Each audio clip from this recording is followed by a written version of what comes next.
ఇవాళ లేదండి. రాలవనవాడు అడిగే దిక్కు లేదు. ఓ మంత్రి ఓడు, ఓ ఎమ్మెల్యే ఓడు, దొంగలు కదా ముఖం సాటేసినట్టు.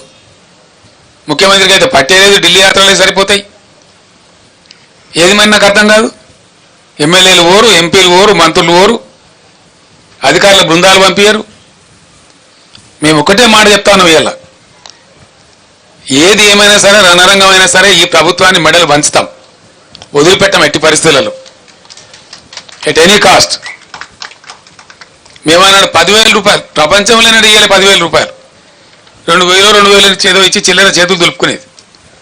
మేము 10,000 రూపాయలు ఇన్స్టెంట్గా ప్రకటించి 500 కోట్లు సుమారు పంచినాం.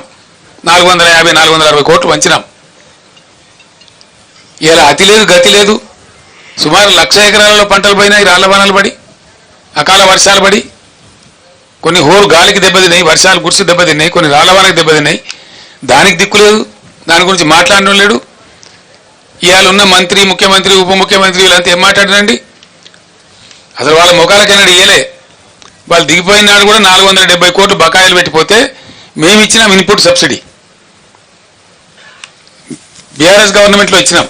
వాళ్ళు ఎగబెట్టిపోతే 2014లో ఎగబెట్టిపోతే 2-3 ఏళ్ళ నుంచి ఉన్న బకాయిలు పెండింగ్ పెట్టిపోతే మేము క్లియర్ చేసినాం. అవి క్యాబినెట్లో తీర్మానం చేసి ఈరోజు మేము ఏం పెట్టలే, బకాయిలు లేవు.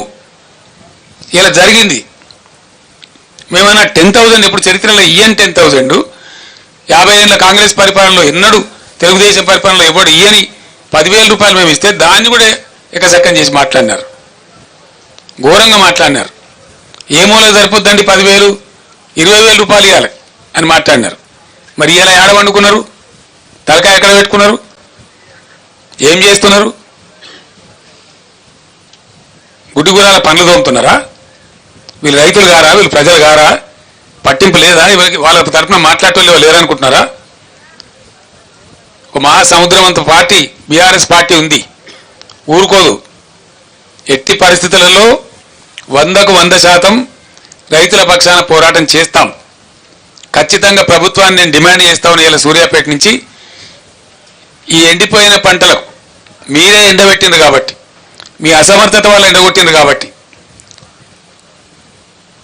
మీ అసమర్థత కాదు అని మీరు ఒప్పుకోకపోయినా ఎండిపోయినాయి కాబట్టి వెంటనే జిల్లా కలెక్టర్లకు ఆదేశాలు ఇచ్చి ఎన్యూమరేట్ చేయించాలి. ప్రతి ఒక్క ఎకరం ఏ జిల్లాలో, ఏ గ్రామంలో, ఏ మండలంలో, ఏ రైతుది ఎంత ఎండింది అవి లెక్కలు తీయాలి. అండ్ ఖచ్చితంగా ధరలన్నీ పెరిగినాయి కాబట్టి, భారమైంది కాబట్టి ఇలా 25,000 రూపాయలు నష్టపరిహారం ప్రతి రైతుకు ప్రతి ఎకరానికి చెల్లించాలి. This is our demand. చేసేంత వరకు మిమ్మల్ని వేటాడతాం, వెంటాడతాం, ధర్నాలు చేస్తాం, నిద్రపోనీయం. ఎక్కడికక్కడ మీ మంత్రులను, మీ ఎమ్మెల్యేలను నిలదీస్తాం. గ్రామాలలో ప్రజాస్వామ్యంలో డెఫినెట్గా అడిగే హక్కు మాకు ఉంటుంది కాబట్టి, ప్రధాన ప్రతిపక్ష పార్టీగా ప్రజల పక్షాన మాకు ప్రజలు ఇచ్చిన పాత్ర అదే కాబట్టి మేమది న్యాయం చేయాలి. వాళ్ళ గొంతే మేము ఇవ్వాలి. ఈ రాష్ట్రంలో ప్రధాన ప్రతిపక్ష 39 ఎమ్మెల్యేలను గెలిపించి మేమేం రౌట్ కాలే. ఈ రాష్ట్రంలో మీరు ఒక్కరినో ఇద్దరినో కుక్కలను నక్కలను గుంజుకొని ఓహో ఆహా అని సంఖ్యలు గుద్దుకోవచ్చు. అది చాలా చిల్లర, చీప్ టాక్టిక్స్. అది it's a cheap political stunt which is uncared. ప్రజా సమస్యల ముందు, ప్రజల యొక్క బాధ ముందు, ఎండిన పంట పొలాల ముందు ఈ చిల్లర రాజకీయాలు కాదు. ఇవి నడుస్తూనే ఉంటాయి, దీనికి పెద్ద ఇష్యూ కాదు. కానీ ఎండిన ప్రతి ఎకరాను మీరు వెంటనే ఎన్యూమరేట్ చేయించాలి. మా బీఆర్ఎస్ దళాలు తిరుగుతున్నాయి, మేము ఎన్యూమరేట్ చేస్తూ ఉన్నాం. మా మంత్రులు, మా మాజీ మంత్రులు, ఎమ్మెల్యేలు, ఎంపీలు ఉన్నోళ్ళంతా మా ఎమ్మెల్సీలు తిరుగుతూ ఉన్నారు. ఖచ్చితంగా తీస్తాం, లెక్కలు పెడతాం, మిమ్మల్ని బజార్లకు ఏడిస్తాం. 100కు 100% మీ చేత కక్కిస్తాం. అది మీరు కట్టి తీరాలి, అది ప్రభుత్వ బాధ్యత. ఆనాడు మేము ఇచ్చినాం, మమ్మల్ని ఎక్కసెక్కలాడిన మీరు ఇలా మేము డిమాండ్ చేస్తూ ఉన్నాం 25,000 రూపాయలు ప్రతి ఎకరానికి కట్టి ఇవ్వాలి. దానికోసం డెఫినెట్గా మిషన్ భగీరథ నీళ్ళ సప్లై కూడా వెంటనే పునరుద్ధరించాలి. కరెంటు కూడా ఏముందండి నాకు అర్థం కాదు. పెద్ద మొగోళ్ళకి అసెంబ్లీలో ఉపన్యాసాలు చెప్పినారు. కరెంటు అప్పులు చేసింది, కరెంటు అప్పులు చేస్తా. అది ఎవరి కోసం చేస్తుందండి? కరెంటు అప్పులు చెయ్యాలి, ఎందుకు చేయకూడదండి? నేను అడుగుతా ఉన్నా. రైతాంగం పంటల మీద పెడతారా?